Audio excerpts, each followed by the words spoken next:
The biggest questions that's popped up in regards to the movie since Disney acquired Fox has been whether or not the film would be allowed to be part of the Marvel Cinematic Universe. And that is a pretty valid question to ask. I mean, none of the other Fox X-Men films are going to be continuing on as part of that universe, so it kind of would make sense to keep Deadpool out as well. However, on the flip side, Deadpool can break the fourth wall, making bringing him in pretty easy actually. Well, we don't have to ask that question anymore, as Kevin Feige, the head bigwig over at Marvel, recently answered it, revealing that Wade Wilson would in fact continue on as part of the MCU. So expect at least one joke in the next movie about Ant-Man going up Thanos', well, you know. The other big question that fans brought up nearly constantly was whether or not the film franchise would continue to be R-rated, which, I mean, being part of the MCU and produced by Disney, that is also a very valid question to ask, especially after the release of Once Upon a Deadpool, a PG-13 cut of Deadpool 2 that we heard Disney was paying close attention to. It kind of looked like we were going to be getting a more toned-down Wade Wilson after that.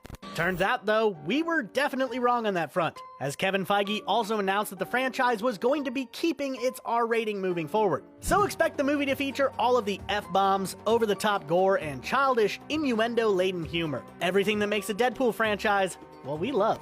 Now, does that mean that DP is going to be bringing his R-ratedness with him when he appears in other MCU projects? Probably not. But you can probably expect him to at least make a joke about not being able to drop an F-bomb, or how bloodless his kills are all of a sudden.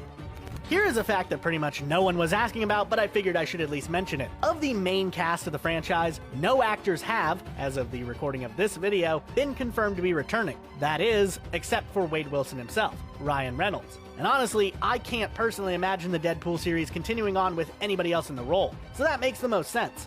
No other superhero actor has been able to so perfectly capture the essence of their character more than Reynolds. Sure, people like Robert Downey Jr. and Hugh Jackman were pretty close to perfect, but come on, Ryan Reynolds is Deadpool, and Deadpool is Ryan Reynolds. So having him come back is kind of a no-brainer. Think Ryan Reynolds got this far on his superior acting method? Love is blind, Wade. No, you're blind. And Reynolds is going to be helping out with writing, but the bulk of the work is going to be done by a new team of writers this time around, specifically the Molyneux sisters. Best known for their work on Fox's animated hit show Bob's Burgers, the Emmy Award-winning duo of Lizzie Molyneux-Loughlin and Wendy Molyneux have been confirmed as screenwriters on the project, and were reportedly brought in at the behest of Reynolds himself. Hopefully they'll be able to bring more than just some grade A puns to the table, though if they brought those too, I wouldn't complain. Finally, we come to the last detail that I can say for sure, which is when we might be seeing the movie. Okay, so I can't give you a date or anything, but I do have some details that you might want to know about. You know, the last Deadpool movie came out in 2018, so it would be reasonable to assume that we might see Deadpool 3 perhaps later this year or early next year, right? Well, don't count on that.